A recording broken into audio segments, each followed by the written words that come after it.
اکثر دوستوں سے یہ سنا تہجد میں آنکھ نہیں کھلتی، صبح کی تکبیر اولیٰ رہ جاتی ہے. مقصد کیا؟ کہ رات کے اعمال ہم نہیں کر پاتے اور پھر اس کے لیے کوشش بھی کرتے ہیں. کہتے ہیں جی الارم بھی لگا کے سوتا ہوں اور دوست کو بھی کہا ہوا ہے مجھے کال کر دے. دوست بھی کالیں کرتا رہتا ہے، الارم بھی بجتا رہتا ہے، میں سوتا رہتا ہوں.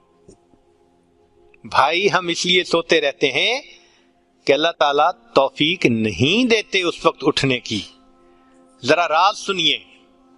حدیث مبارکہ ہے کہ جب رات کا وقت آتا ہے تو اللہ رب العزت فرشتوں کو بلاتے ہیں، اے میرے فرشتوں، یہ میرے پیاروں کا، میرے یاروں کا، میرے فرما برداروں کے اٹھنے کا وقت ہے اور میں کوئی ڈسٹربنس پسند نہیں کرتا، لہذا فلاں فلاں فلاں یہ میرے نافرمان ہیں، میں ان کی شکل اس موقع پہ دیکھنا پسند نہیں کرتا، جاؤ اور ان کو تھپکی دے کے سلا دو.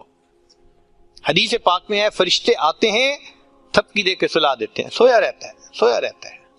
کیسے الارم سے آنکھ کھلے؟ کیسے کسی کے فون کی گھنٹی بج کے آپ کو جگائے جب فرشتہ سلا رہا ہے؟ رات کے شروع میں نیند آئے یا نہ آئے، اس موقع پہ گہری نیند آتی ہے تو وہ فرشتے لوری دے کے سلا رہے ہوتے ہیں، تھپکی دے کے سلا رہے ہوتے ہیں. اللہ تعالیٰ اس موقع پہ شکل دیکھنا بھی پسند نہیں فرماتے. پھر فرماتے ہیں کہ اچھا فلاں فلاں فلاں یہ میرے نیک بندے ہیں، ان کو جگا دو تاکہ یہ اٹھ کر عبادت کریں، دامن پھیلائیں اور میں پروردگار ان کے دامن کو بھر دوں. تو یہ لوگ سوئے ہوئے ہوتے ہیں، خود بخود آنکھ کھل جاتی ہے، کسی الارم کی ضرورت نہیں ہوتی. تھکے ہوئے ہوتے ہیں، تہجد کے وقت بستر اچھال دیتا ہے، اٹھ کے کھڑے ہو جاتے ہیں.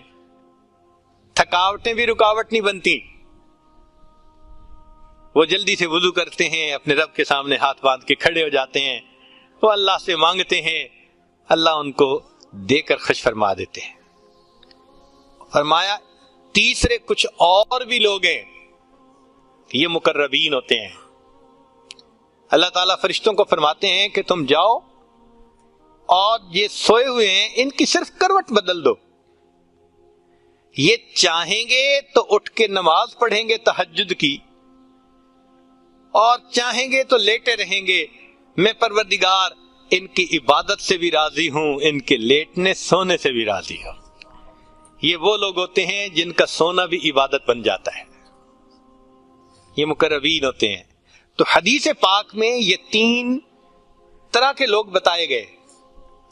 اب اگر ہمارا شمار ان میں ہے جو اٹھ نہیں پاتے تو یہ نہیں کہ ہم اٹھتے نہیں، ہمیں اٹھنے نہیں دیا جاتا، تو ہمیں اللہ سے معافیاں مانگنی پڑیں گی کہ وہ راضی ہو جائے اور ہمارے لیے تہجد کا اٹھنا آسان فرما دے.